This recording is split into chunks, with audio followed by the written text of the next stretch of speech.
live stream for the start of the day, my 6:30, wherever you're at in the world. If you're Americans, it's going to be the night before, so it's Monday night where you guys are. I'm on updated boxing schedule. There's a lot of fights to cover, so you guys could ask away. There's some breaking boxing news that I woke up to. So Emmanuel Navarrete, Charlie Suarez, and the commission did what we thought it was going to do and deemed that fight a no contest. So if you go to BoxRec right now, no decision. Yeah, go to BoxRec. Check out Emmanuel Navarrete's BoxRec, and I just posted this in our group.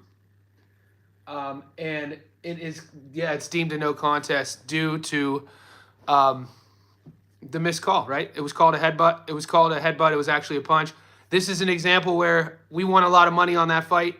And you know, it's good that the betting apps don't force you to pay back the money, because inverse to that, we know we've been screwed before on decisions. So yeah, it's one of those times. If you did take Navarrete on a bet or your parlay, we got one over on the sports bet, because at least my book down here in Australia only offers three-way betting. And I'm pretty sure a no contest would have ruined my parlay. I don't know about yours, wherever you are. Guys, wherever you're tuning in, like this video, comment. Let me know how your parlays are going. We have a busy week. I was a bit wrong yesterday during the live when I said the boxing schedule. There are actually 2, 4, 6, 8, 10. There's a lot of events this week, man. So my Friday, your Thursday night in America, Albert Ramirez versus Michael Flannery is a card in Canada. Then we have Josh Kelly versus Flavius Bea in England. Brandon Moore versus Stanley Wright in New York. Fabio Wardley versus Justice Hooney in the UK. Keyshawn Davis versus Edwin De Los Santos in Virginia. Ferreira versus Ferreira in Florida. Mickey Bay versus Escondon in PA. Justin Paldo versus Burgos in Texas. Callum Simpson versus Ivan Zuko in the UK. Jai Apatai and Squeo in Australia. And then on Sunday, we have Junto Nukatani and Nishida in Japan. So there's a lot of fights to cover. I have 7 bookmarked. So if there's any fights on that are going to be streaming or that you want me to focus on, you want me to do a breakdown, analysis, and prediction on, leave that in the comment section below. I already uploaded fight number 1, and that's the Josh Kelly versus Flavius Bea fight. I covered it because, you know, I know Josh Kelly personally. I think, you know, I'm a fan of his work. You know, I always cover his fights. I cheer for him, and I wanted to give him his due diligence. You can talk all you want about what, you know, we know a couple years ago, Wasserman is his promoters. A lot of people feel that they haven't been doing the best job at putting him on the biggest shows. He's fought on one Riyadh season card. He was supposed to fight Liam Smith. Beefy pulled out due to an injury. He just, at 31, you know, it's fair to say that Kelly's career, what's up, GOAT? It's fair to say that Kelly's career at 31 isn't where a lot of us thought it would be when he came out of the amateurs in 2016 and entered the pro ranks. We know he was a British Olympian, and when you watch his highlight tape, you know, I don't want to say he's 31, and whenever you have a reflex fighter, he relies a lot on twitchy movement, feints, head feints. He does a lot of flashy things in the ring, and when you have a style like that, you definitely have a shelf life, and we've already seen him move up weight classes, see if his power will carry over. I don't want to say he's had mixed results. They took him to America a couple years ago as kind of a, you know, the Americans' introductory to Pretty Boy Kelly, and he fought at the Garden, and he fought Ray Robinson, and he fought to a draw, and he took a lot of damage that he shouldn't have taken. He had his hands down, doing all that flashy stuff, and a lot of the critics, the boxing critics, the Americans, weren't too happy with his performance. Hasn't been back to the States. Went on to fight David Avenetian and got stopped against Avenetian. He ran out of gas in that fight, got hit a lot. And we know Ava is most known for his 2 losses to Ennis and Crawford. So Kelly's put together a little bit of a win streak. Not a lot of huge names on his resume. And this is a Romanian fighter who's 35 years old. He has 1 loss that I feel, in my opinion, Kelly should have no problem with. So if you haven't seen that upload, it's in the playlist section under predictions. I analyze both guys' careers. I tell you who I'm betting. I'm taking Josh Kelly. The odds are insane. I don't even know, you know, just for the sake of my channel and the video, I give you a prediction, but it's $1 too. So I don't even know if I'm going to moving forward, I don't even know if I'm going to throw $2s on my parlays, just in terms of juice versus the squeeze. But there is a lot of money to be made this week. I'm currently editing the Justice Hooney versus Fabio Wardley fight that's going down in the UK, and that'll be uploaded today. That'll be my prediction. I'm interested to see how you guys are leaning on that fight. It's a heavyweight match, and the odds are insane once again. A lot, with Hooney being a huge underdog going into the UK, and you can make however you want. So who are you guys, with all the fights, who do you guys want to see? We know there's a lot of good prospects. We don't even get the Kelly fight, but I'm not really interested. Yeah, GOAT. And like I told you, I started there because I'm a friend of Kelly, and there was a time not too long ago YouTube was filled with Josh Kelly fights. You even look at the highlight mixes that some of the big boxing sort of highlight channels will do.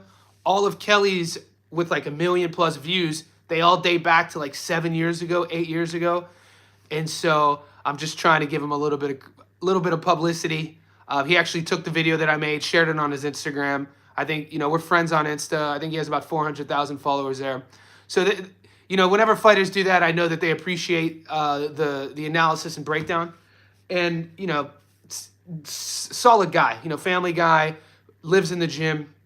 And when he's on, when the young kids say, when he's cooking, man, he's fun to watch. And like I told you in the breakdown video, if you haven't seen Kelly box, at least if you get the fight, watch what he does. At the highest, when he's on, he looks great.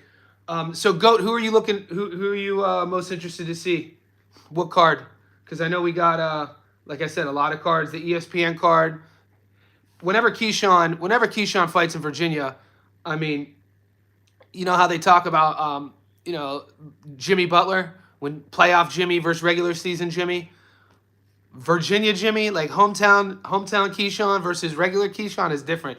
Whenever Davis is in front of that home crowd in Norfolk, Virginia, at least the last few fights we've seen him, he's just on a different level. That dude, world class. He's going to have an opponent in front of him, Edwin De Los Santos, that I feel is going to give him the best opportunity to look great. Yeah, that top rank card gives us a lot of options, dude, and we could go over that right now.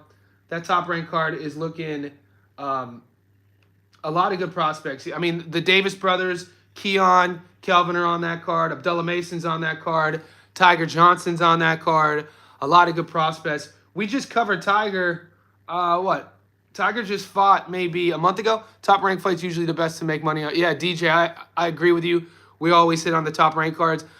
Lately, the last 2 months, I hit on the top rank and the Japan cards. I've been doing really well with the Japanese fighters, or the Japanese fight cards. Don't always pick the Japanese fighters. We picked Sugar Nunez, the Mexican who beat Rikishi, so we won on that fight. But even the fight card before that, and if there's a Japanese card too in Nakatani. He's one of my favorite fighters right now. But Tiger Johnson's 15-0, 7 knockouts. He fought for the first time at 147 last fight against Kendo Castaneda, and that was only the end of March. Wasn't that long ago. It seems like it was 2 weeks ago. And Kendo is a bit of a journeyman. He stopped Kendo in the 5th, and Tiger is a fun prospect considering, his 5'11", his range, how he fights. Nice little orthodox fighter, technical. We got both Japanese and top. Yeah, I think, guys, if we're smart, we can make a lot of money. I'm learning a lot through my losses. It's similar to a fighter or an athlete. Everything's honky-dory when we're winning, but even when I was like playing sports at a high level and, being part of team sports, I was coached by, my coaches and, good advice from my mentors. Dissect why you lost. Dissect the losses. So I bring those principles to the gambling, my betting advice. So moving forward, I'm going to make a little bit of adjustments on my long parlays, especially on the main event fights. Having the 2 losses bothers me. And it doesn't bother me that I lost the Josh Taylor fight and the Caleb fight because I lost money. That's not why it bothers me. It bothers me because we lost and, we broke that winning streak. So moving forward, I think I'm going to be a little bit less greedy in a sense of adding, I think I'm going to have a margin of how many people I put on a parlay in terms of those low odds. And then also I'm going to experiment this week with some over and under method of victory bets. There's some fights that I like that. I've been learning from my L's too. Haven't lost a parlay since Raleigh went the distance on a 6 parlay win streak. GOAT. animal. So that's why everybody on the channel, appreciates that feedback. You've gone against the grain on a few bets in which you won, and a lot of the people had lost. So I definitely keep notes on that. I think if I was looking at the odds right now, guys, if you want to, just because I just studied the tape on Justice Hooney, the Aussie, versus Fabio Wardley. Now, both guys are going to be, the heavyweight division, anything can happen. And the odds are pretty interesting. Hooney's a big underdog. I mean, it could be worth a bet. Hooney by knockout right now in Australia is like 8-1. But I'm thinking about it as a safe bet. Both guys have high knockout to win ratios. Right now, I'm getting $1.54 for the fight to end within the distance.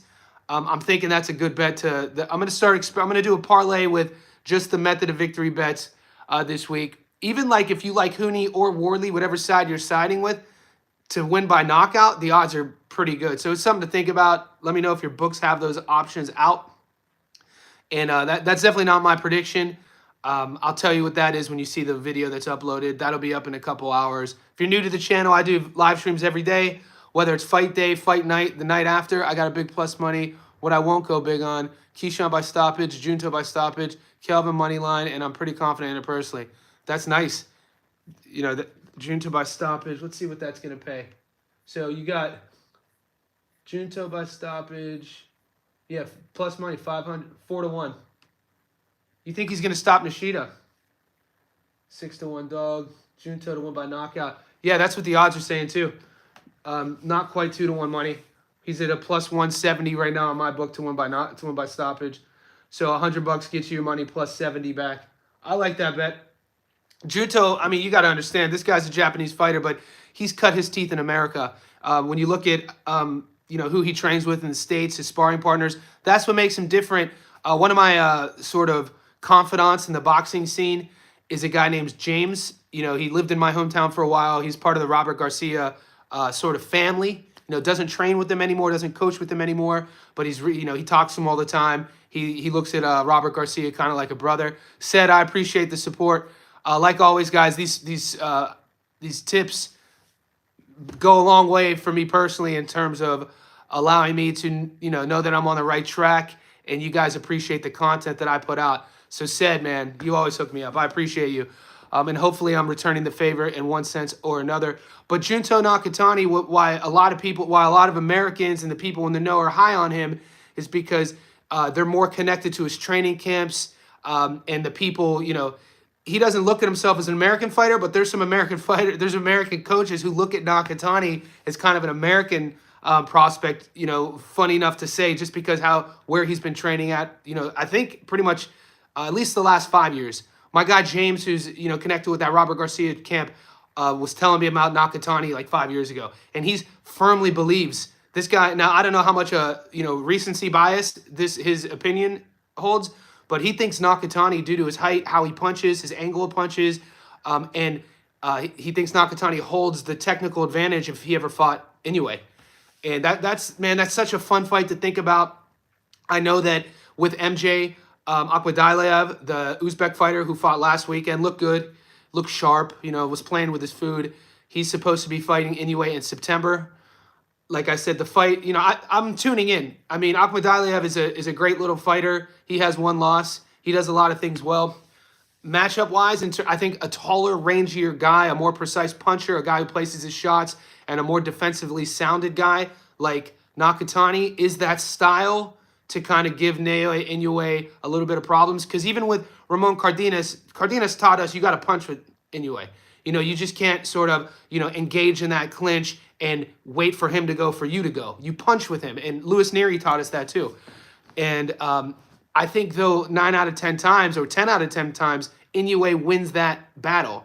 We haven't, he's been dropped, but, he has a chin on him and he has power. You're going to get to Kelvin Albright breakdown. Yeah, and I'm looking at it's funny you say that, Goat. I think that's the most 50 fight. Yeah, and I talked about that, and I'm kind of torn on that, guys. We know that I think where the money is, guys, this week, we have to be smart. The money is being able, and just like every week, is being able to piece together the proper fights. Jermaine Ortiz I'm a big Jermaine fan. I can't find tape on Jermaine Ortiz versus Albright, which is unfortunate. I'll have a check down here.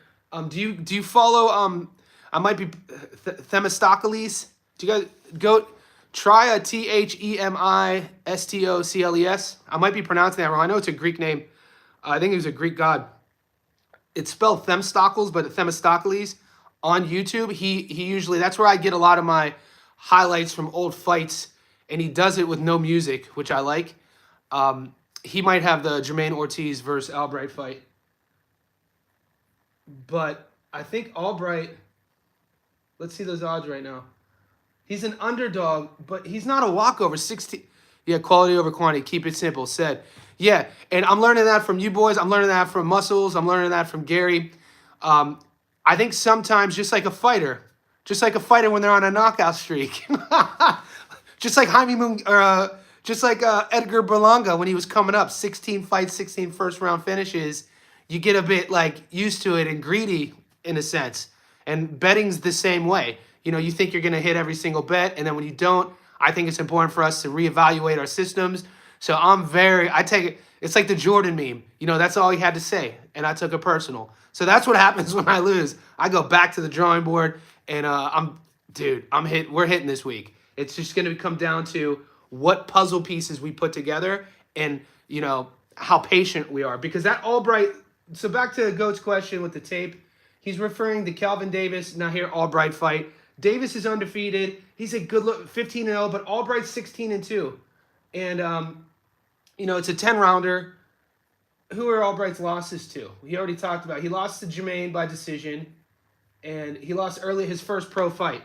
You know, Adam, I should help people with betting. I'm getting most fights correct, and I did pick Resendez. Yeah, leave it in the comments, brother. You know, that's the thing. If you're new to the channel, the thing about the community I have on my page and the community that 3D Boxing Gary has is that everybody tries to work together. You're not going to see the boxing casuals will learn really quickly on our channels to just get out. So if you feel that even a prediction I make is wrong, dude, this isn't an echo chamber. Tell me I'm wrong. And then what we really want to know is your reasoning. You're right. I have to put their pieces together and I hope to show up. Yeah, I said it's like we're kind of architects. Or when I was a kid, you had that game. It was like I'm so old. That board game where it was like a doctor. You're playing a doctor. And there's a buzzer, and you have to take the little pieces with the metal prongs. Operation, I think. And if you hit the thing, you get shocked. That was a crazy game for kids, by the way. It's kind of like that, trying to put the pieces in the right places without getting shocked. But what I was getting at about, you know, picking winners not based on odds, though, that's something that I'm a stickler about. Somebody gave me Somebody gave me the feedback last week. Johnny, you know, he was new to the channel, and just in the last 10 days, all the odds were like $1.04, 8-1, $1.07, 7-1.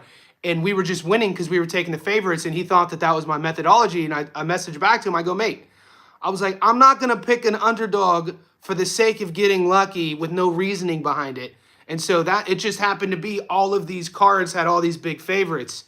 If I think a dog is going to win, I'm going to tell you he's going to win, but I'm going to tell you why. And with the Resendez fight, everything that I saw with Plant, I didn't see a path to victory for Resendez watching his film. And, you know, we can only sit back and in hindsight debate. Now what we saw in Resendez at 20, and if you do watch the tape that I did on him, and if you watch the lives that Gary and I did and my breakdown, you could hear me say multiple times, the thing Resendez has is that he's 26. And I did talk about that hunger, and I just didn't think that would be enough. Because most guys are hungry to win. Most guys. I mean, we didn't see Caleb's hunger. But looking back at Resendez's performance, you saw a 26-year-old getting better. What's good, Johnny? You early today on America. ESPN fight, the ones I'm more interested in. I think De La Santa's going to put. Okay, El Gallo, I appreciate you here, man. Yeah, I'm doing lives. Didn't he lose to 3? He lost to Benavidez, Canelo, and he just lost to Resendez. Yeah, I don't even bet on underdogs money line normally. Yeah, guys, like the video. If you're new to the channel, I'm in Australia, so I'm going lives based on my clients. Planet's weakness is Mexican, yeah. So I'll be doing live 6:30 in the morning my time, which is the night before, wherever you guys are tuning in. Now that changes on Fridays, and I'll give you a heads up. Yeah, Canelo, Benavidez, and Resendez. Those are his 3 losses. Yeah, it's that style too. It's the blueprint. And cheers to Resendez as coach. If you guys watched him in the media week, and I know that it's going viral now, but his coach during fight week said that they were going to win. They had the game plan, a blueprint, and they did. And we talked about it yesterday on our live stream. And what's that? Make Caleb, push Caleb back. That pressure. He'll drown. He'll drown. He'll drown. And I thought Resendez could have got Plant out of there. I got to be honest with you. There were times where I thought Resendez had him hurt, and I thought Resendez got caught looking at his work, because it looked like Caleb wanted to go. Like, even though Caleb lasted the entire fight, it looked like he was ready to go. His body language, in not even late rounds. I think it was that 5th round or 6th round. I thought if Resendez, or if he would have had like 30 more seconds in the round that ended when he wobbled him, I thought Resendez could have, switched into another gear and got Plant out of there, which would have really been wild. Winning how he won was already impressive. But like I said, Resendez, he looked more physically stout. He added tools to his game, his constant movement. He looked like a totally different fighter. And this is why boxing is unpredictable, man. Dude, you watch Resendez's tape, he looked totally different. Yeah, I'm a Plant hater, but didn't see that Mexican beating him. 2 losses. The Elijah Garcia fight isn't on YouTube. Yeah, it got scraped from YouTube. And I cover Elijah. Guys, like I said, if you're new to the channel, I cover all these fighters. So Elijah Garcia, he has a lot of hype on him. He's a prospect, man. That's a tough fight. And he doesn't, is he a finished product? No. Resendez, is he a finished product? No. And that's something that we got to ask ourselves when we're putting money on these fighters. And we knew that Caleb was a finished product. We talked about that. At 32, 33, there's not much you're going to add to your toolbox that's going to be new. You're already set in your ways.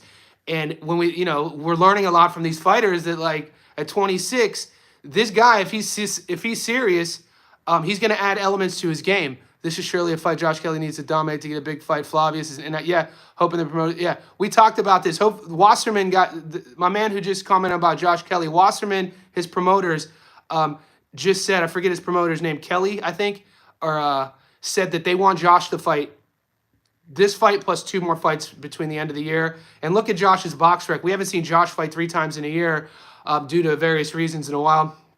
Happened with Roach versus Tank. Roach looked different. Yeah, exactly. And I should have known something, and maybe you guys could find this out. Could you imagine, and this is going to sound super nerdy, but when I saw Resendez's parents ringside, I was like, damn. Not to say that I didn't think they would be there, but it's kind of like, you're confident, and you watch them all fight week. He was confident, and that confidence had to come from somewhere, whether it was belief system in his training, the game plan.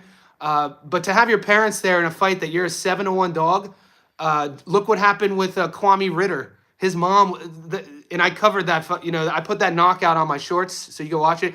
Kwame Ritter got knocked out in the first round against Daniel Blancas. Blancas is a fun prospect, guys. He's a Benavidez prospect. And Ritter's mom is in the front row going hysterical. He got knocked out, and he was unconscious. It was a scary, brutal knockout. My point is, if you're a fighter, you're prepping for a fight, a big feature fight, televised nationally, and you're a huge dog, and you don't feel like only you know if you could win that fight. Not all fighters will invite their parents ringside. Not all fighters want their kids to see what's going to happen. But I feel if you're a confident fighter, you're going to want the world to watch. And, we can only look at stuff like that. I'm talking, these are little small minutia of the storyline that we can only dissect looking back. And I'm actually a huge Keyshawn fan, but I wouldn't sleep on No, I'm not sleeping on Edwin either. But I think that De Los Santos, the guy that we know De Los Santos to be, isn't that guy anymore. I mean, you got that Division 2 guys, they're not big dudes. And when's the last time we saw De Los Santos fight? Wasn't it Shakur? Manny Robles is underestimated as a coach. Manny Robles, hell of a coach. But there's a lot of good coaches out there that don't get to shine. Yeah, we haven't seen Edwin fight. I think it was Shakur. He hasn't fought in almost 2 years, 1.5 years against Shakur. He hasn't got a stoppage since Adorno in 2023. And, no, he stopped Valenzuela. He stopped Rayo. I forgot he stopped Rayo in 2022. But that was a different Rayo. Is that? Yeah, he did. That's insane. And Rayo became a champion after that. So De Los Santos is a dangerous fighter, but what I'm saying is that style, especially this recent version of Keyshawn, I think that for how good and what we see, I don't think Keyshawn's a finished product either. Said, I appreciate you, man. Always taking care of me in the channel. You never know what a fighter is going through before a fight, whether it's an injury, personal issues, not taking the other fight serious. And these are things said that I think over time, the boxing community, the nerds like us who like, analyzing these fights and wagering money, these are like points of differences for content creators to kind of grow exponentially, finding this sort of thing out. You know what I'm saying? Like these are variables that we see play in a role. Like I didn't know until my bet was wagered about Khalil Ko. And Khalil Ko didn't let anybody know until that Ring Magazine article was released a night before or 2 nights before the fight. And if you don't know what I'm talking about, Khalil Ko, rematched Gallegos last weekend and won and looked amazing. And, all of a sudden had the best jab in boxing and looked brutal. But 6 months prior, he looked like a different guy, got dropped multiple times and stopped against Gallegos, the Mexican. And they do the rematch in Guadalajara, in Gallegos' home country. And Ko comes out there and looks amazing and stops him. And then 2 nights before the fight, when I already made my wager, I read this Ring Magazine article talking about how Khalil Ko had rhabdo. Rhabdo is an injury to where it's a condition that occurs when you're overtraining. You see it a lot with like endurance athletes, CrossFitters, where your kidneys and organs, they malfunction and they stop detoxing and you could die from it. And I'm like, damn, if that's true, I wish I would have known that. It raised a question, should we wait? Yeah.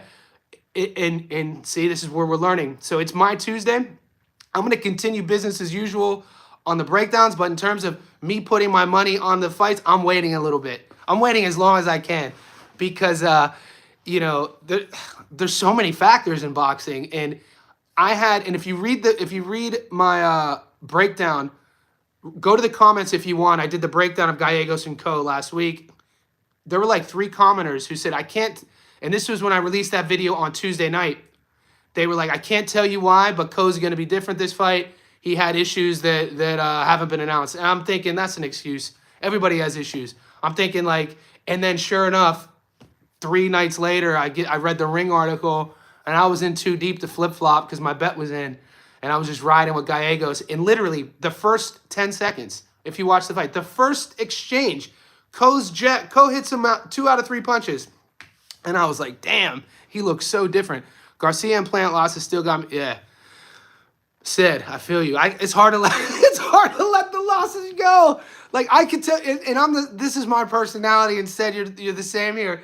Is like I don't know if any of you guys played sports growing up or wherever it was, or even in a competition. I could still tell you like a lot losses that I lost 25 years ago in high school. They stay. Hello, Assad. I appreciate you.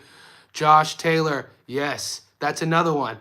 We were DJ. People were telling me, people close to Taylor's camp were saying Taylor's partying. He's on the bags. And I was like, surely Echo Esamon's not going to be Taylor against Andrade. You got to damn, what happened to Boo Boo? Mate, fresh. You just reminded me. Demetrius Andrade, where are you? Boo Boo got that money and bounced, but mate, I mean, I'm a fan. Damn, that whole era. We almost got like robbed from a generation's era. You put Boo Boo there, you put Keith Thurman there, you put EJ there. There were so many world-class fighters. You throw the Charlos in there. That era, I don't think we ever got to see. I think Bud might be the only one from that era who reached his full potential. And maybe correct me if I'm wrong. I might put 50 on DLS. He's a 7-1 dog, Ethan. He has a puncher's chance. He can win that fight. De Los Santos is a dog. But, what do we always talk about on the channel? What have you done for me lately?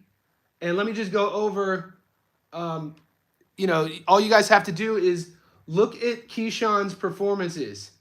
Look what Keyshawn has looked like. But, yeah. And when I look at fighters I cheer for, I look at that growth pattern. This is a guy, I know, this is a guy who came from 35.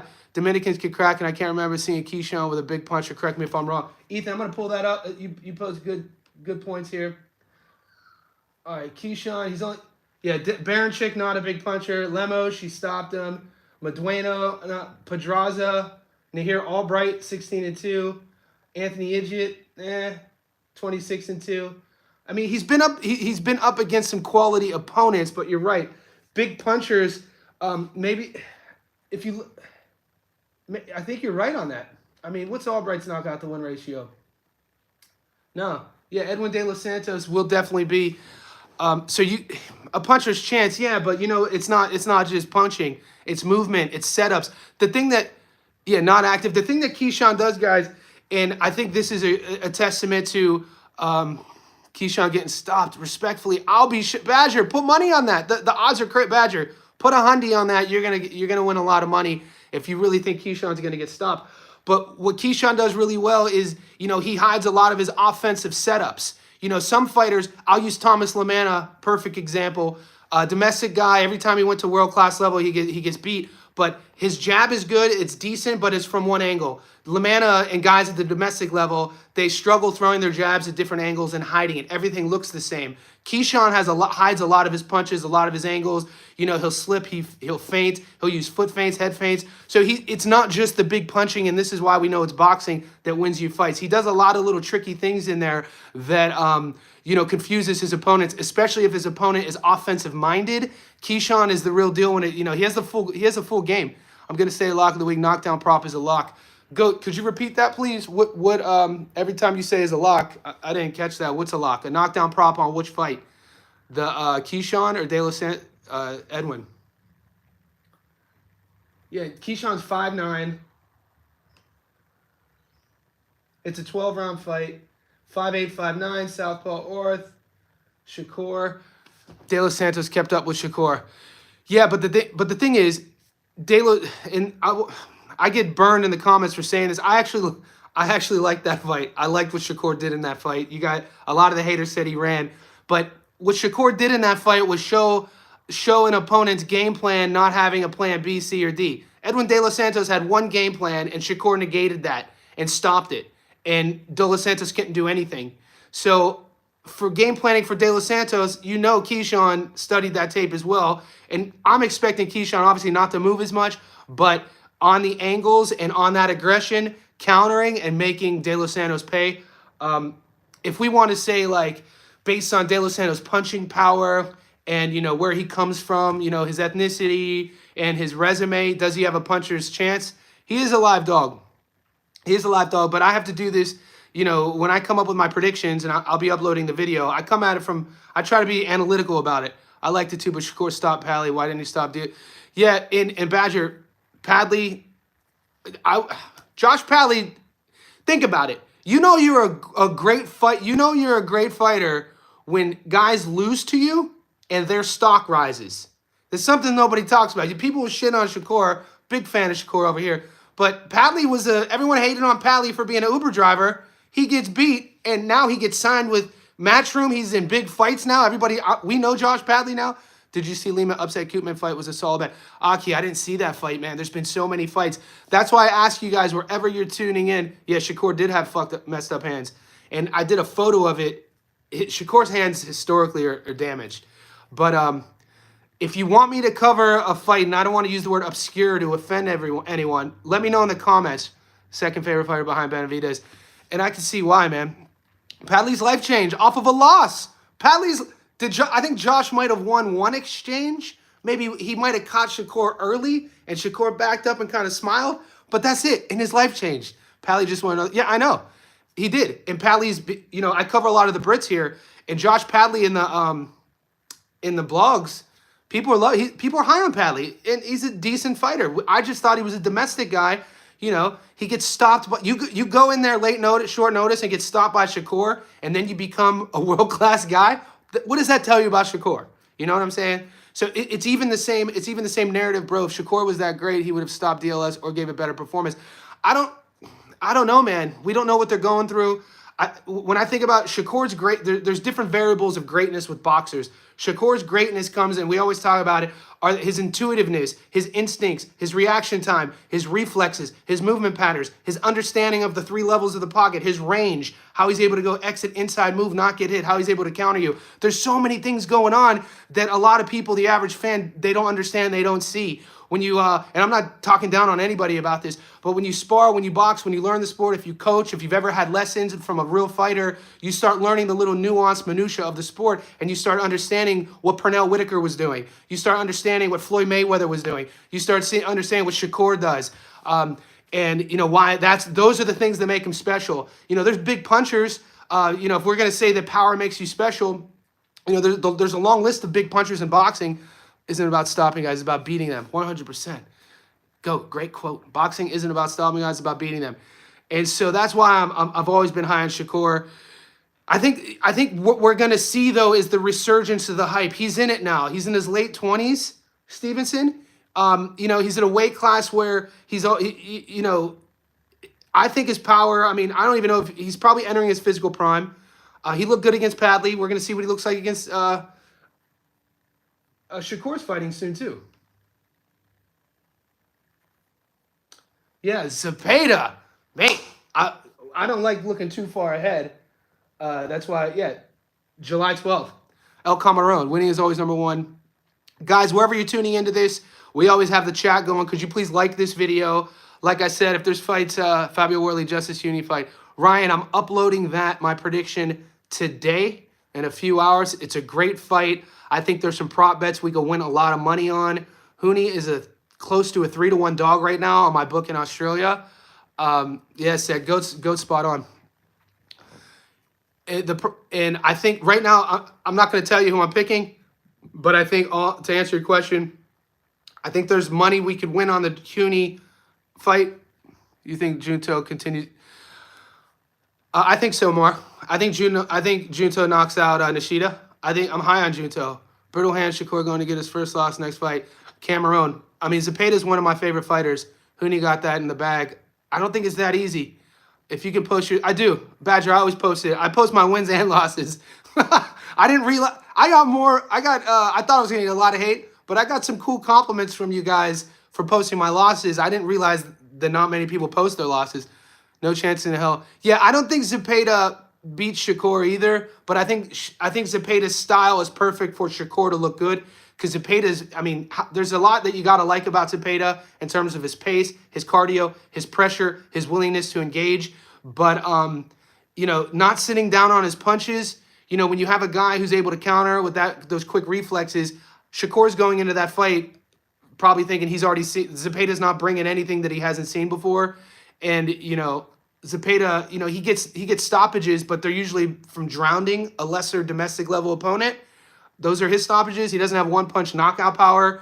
So I think Shakur's going to, you know, Zepeda's going to walk on to some shots. I'm learning to drive a TKO inside of 6. My boss, Calvin Davis. I can see an upset that one. Me too, Mar.